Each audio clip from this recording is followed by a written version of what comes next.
एक मुलाकात ऐसी शख्सियतों के साथ जिन्होंने दिया है अपने जीवन को एक नया मुकाम।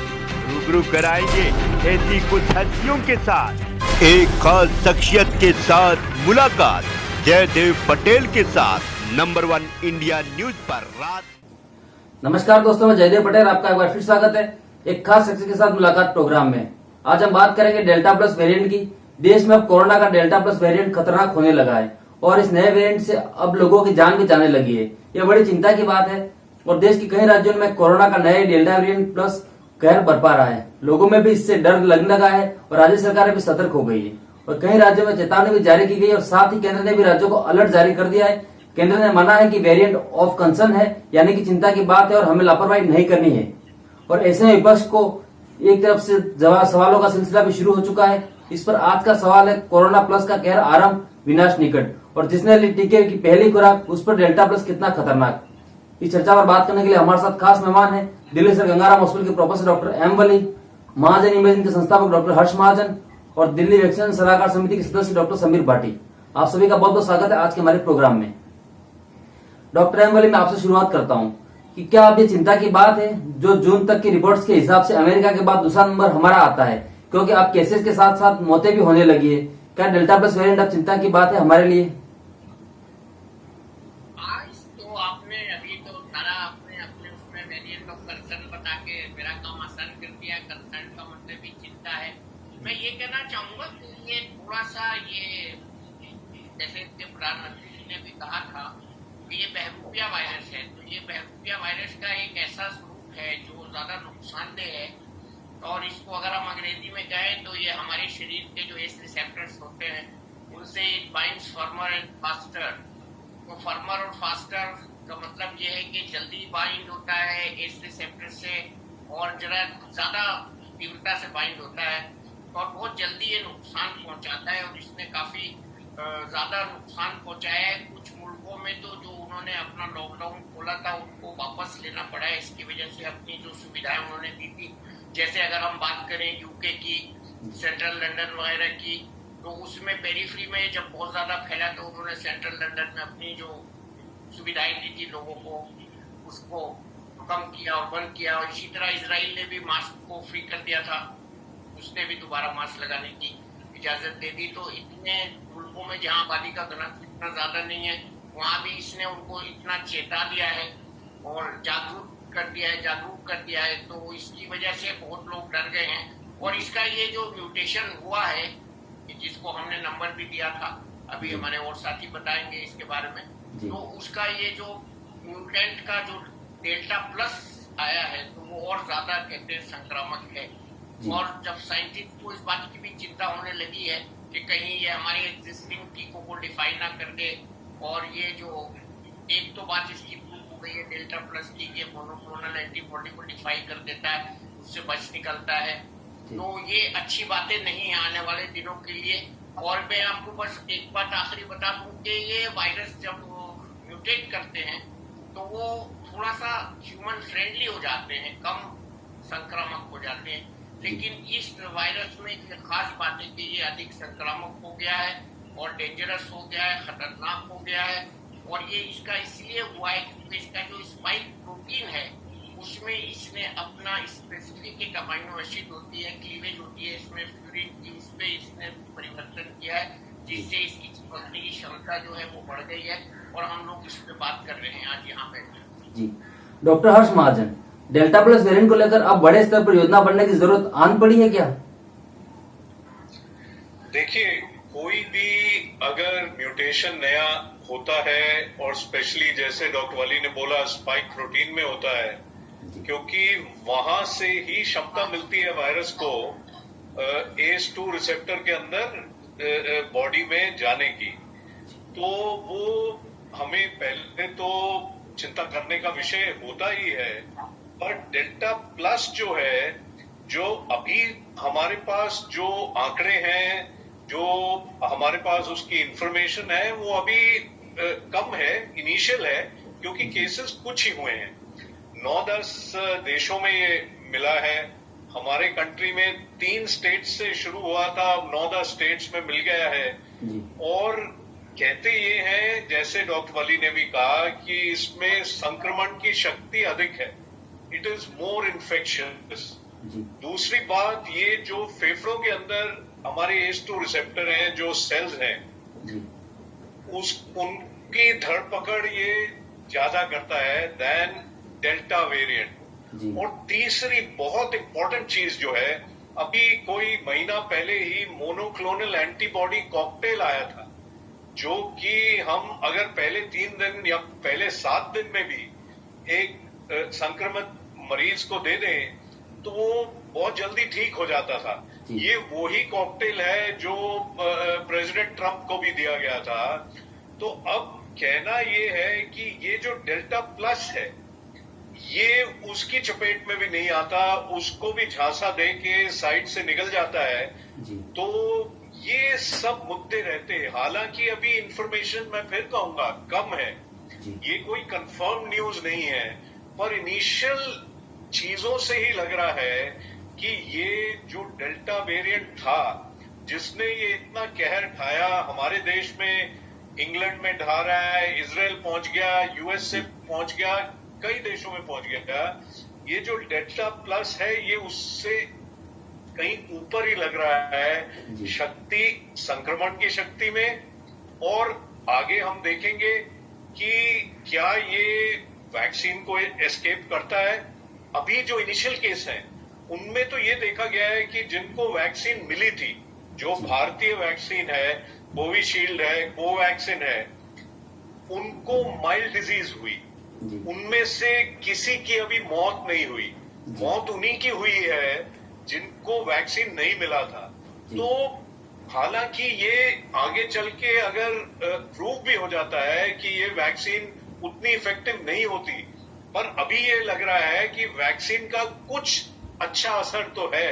तो इसलिए जितना जल्दी हो सके मैं दर्शकों को यही कहूंगा, अगर आपने वैक्सीन 1 डोज ली है तो दूसरी एकदम जाके लीजिए जब आपका नंबर आता है, और अगर नहीं ली है तो आप भागिए और अपनी वैक्सीन लीजिए।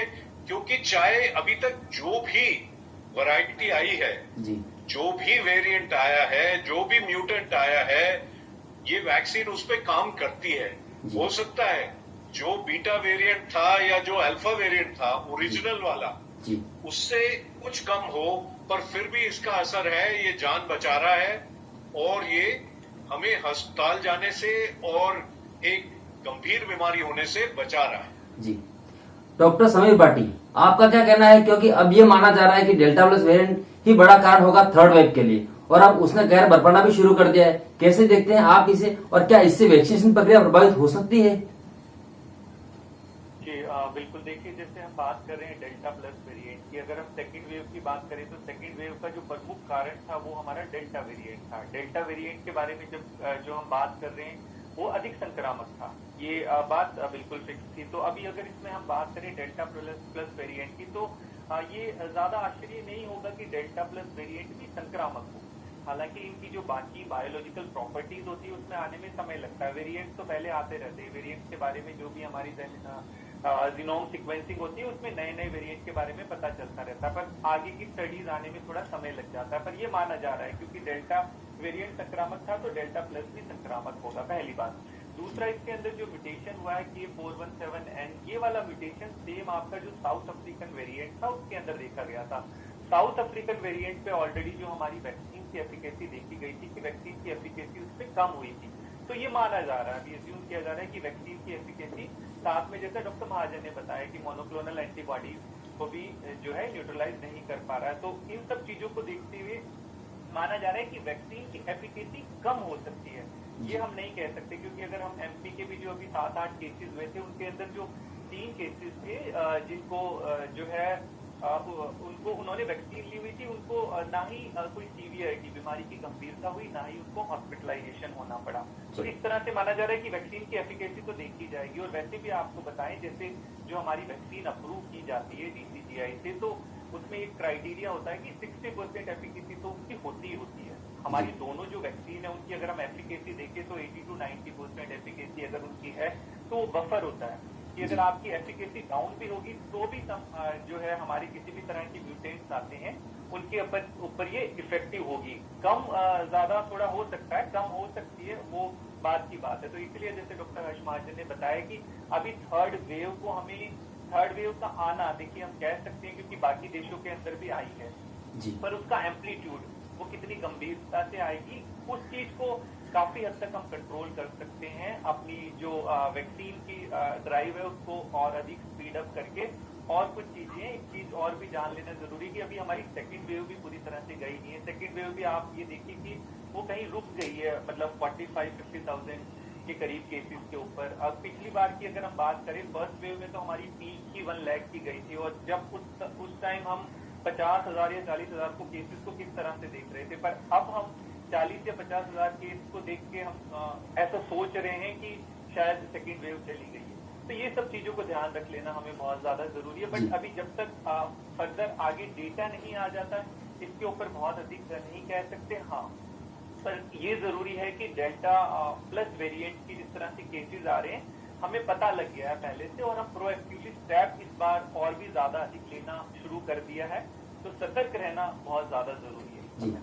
डॉक्टर एम वली, क्योंकि बच्चों को लेकर तो एक बड़ा कंसर्न है ही, क्या अभी हम काफी स्लो चल रहे हैं या फिर हमें और स्पीड तेज करनी चाहिए? क्योंकि बच्चों को लेकर तैयारी नजर नहीं आ रही है और सबका मानना है कि वैक्सीनेशन ही सबसे बड़ा हथियार है। तो फिर देश का जो फ्यूचर है उसे हम कैसे बचा पाएंगे, क्योंकि थर्ड वेव तो बहुत नजदीक आती हुई दिखाई दे रही है इस समय। बिल्कुल, आज ही बड़ा अच्छा एक अनाउंसमेंट हुआ है कि फेज 3 ट्रायल्स जो एस्ट्राजेनेका की वैक्सीन की है बच्चों में 5 से 18 वर्ष के बच्चों में कंप्लीट हो गई है और बहुत जल्दी शायद अगले महीने में शायद इसको हम देखेंगे बच्चों में वैक्सीन दिया जाएगा। और फैक्ट रिमेन्स फैक्ट, और ये जो फैक्ट वर्ड है इसको मैंने बड़े अच्छे से आपके लिए बनाया है। फैक्ट का जो एफ है वो फेस मास्क है जी। तो फेस मास्क फिर भी लगाना पड़ेगा टीका लगाने के बाद जी। A remains avoid distance, avoid crowd. जी। ए मीन्स अवॉइड क्राउड, दूर दूर रहे जी। और सी जो है, सी का मतलब है हाथ पैरों को, मतलब हाथों को साफ रखना, क्लीन हैंड्स। जी। तो F for face mask, A for avoid crowd, C for clean hands and D remains 2 metre distance. इसके केस में थोड़ा सा हम ज्यादा ही रहे तो अच्छा होगा। और एस है सेल्फ आइसोलेशन। तो फैक्ट्स के साथ फैक्ट यही है कि टीका लगवाएंगे और आइसोलेट रहेंगे, फेस पे मास्क लगाएंगे, भीड़ भाड़ वाले इलाकों को अवॉइड करेंगे, हाथ को साफ रखेंगे और 2 मीटर की डिस्टेंस पे रहेंगे। तो ये हमारा कंप्लीट प्रोटेक्शन होगा करीब करीब और इसके संक्रमण से बचेंगे। देखिए, ये वायरस खतरनाक है लेकिन संक्रमण इसका नाक के ही जरिए होगा ज्यादातर। लेकिन अभी एक दिन मैंने सुना, हमारे एक साथी ने ये भी कहा है कि इतना ज्यादा खतरनाक है कि अगर हम मरीज के करीब से निकल जाएंगे और मास्क नहीं पहने होंगे तो भी संक्रमण का खतरा ये है। तो इन सब बातों को करने का जो कारण है और आपने जो ये प्रोग्राम बना रहे हैं बहुत अच्छा पब्लिक के फायदे के लिए, वो ये है कि हमें अभी जैसे डॉक्टर साहब ने बताया कि तो सेकेंड वेव से ही हम जूझ रहे थे और ये खतरनाक शातिर वायरस हमारे बीच में आ गया। तो ये सावधानी की तरफ ये सब बातें इशारा करती हैं और कहीं हमको पीछे न लौटना पड़ जाए इस बात की तरफ इशारा करती हैं। और ये भविष्य में ये कहना थर्ड वेव इसी की वजह से आएगी या आएगी, उसकी जो मेरी ये अपनी विवेचना के थ्रू जो मैंने देखा है और सोचा है, समझा है, कोशिश की हुई है कि थर्ड वेव अगर आएगी तो वो बहुत खतरनाक होगी। इसके लिए हम सबको तैयार रहना है एडवांस में। इतनी सीवियर नहीं हो सकती जितनी सेकेंड वेव थी, लेकिन उसमें हमें स्पेशली सबका ख्याल रखना है। बच्चों का बार बार ये कहा गया था शुरू में कि ज्यादा संक्रमण बच्चों में होगा, लेकिन कई एजेंसीज ने इस बात का दावा किया है कि बड़ों का और बच्चों का संक्रमण होगा करीब करीब बराबर ही होगा। लेकिन हमको जब तक वैक्सीनेट नहीं कर लेते हैं बच्चों को, जो आपने प्रश्न पूछा है थर्ड वेव के सिलसिले में, बहुत इंपॉर्टेंट ये है कि जब तक बच्चों को कम से कम 1 डोज नहीं लग जाता है तब तक हमको सावधानी रखनी है। न बच्चों के पास बगैर मास्क के जाना है बाहर से आने के बाद, ना अपने घर के बड़ों के पास जाना है, एल्डर्स के पास जाना है। तो ये जो सावधानियां हैं ये सब इस बात की तरफ इशारा कर रही है कि हमको सावधान रहकर दुर्घटना को रोकना है। सावधानी हटी और दुर्घटना हटी। जी। तो वैक्सीन की विक्ट्री जो है वो वायरस पे वो यही तरीका है, वैक्सीन के थ्रू विक्ट्री करने का यही तरीका है और अवेलेबल तरीका है। और जैसे अभी डॉक्टर हंसराज ने बहुत, उनकी बात मुझे बहुत छू गई कि जल्दी लगवाओ भाई, इसमें देरी मत करो, लगवाना तो है। अब ये बात तो तय हो गई कि लगवाना है, अब इसमें देरी नहीं करनी चाहिए। देरी करने से हमारा ही नुकसान है। तो इसलिए जो भी अवेलेबल वैक्सीन है उसको लगवा लें, तो देरी ना करें और इसके संक्रमण से बचें। और आगे के लिए सबके लिए ये दुआ करें कि हम सब इससे बचे रहें। है तो चीज खतरनाक और इसके कुछ नए लक्षण भी ऐड हो गए जो पेट के लक्षणों के जैसे हैं, जैसे डायरिया है, फीवर के साथ हेडेक है, वोमिटिंग है, नौजिया है। और ये बड़े डिफरेंट लक्षण हैं। कुछ वेस्कुलर लक्षण हैं जैसे उंगलियों का काला पड़ जाना या लाल होना, और इसके साथ साथ जो है खांसी भी आ सकती है, लॉस ऑफ स्मेल भी हो सकता है, नाक बह सकती है। ये मतलब ये बड़ा कंफ्यूजिंग लक्षण देने वाला वायरस है। और डेल्टा के जैसे शक्ल बिगड़ी हुई होती है टेढ़ी मेढ़ी, इसी तरह से वायरस भी टेढ़ा मेढ़ा है। जी, आप सभी लोगों ने नंबर 1 इंडियंस के लिए समय निकाला, उसके लिए आपका बहुत बहुत धन्यवाद।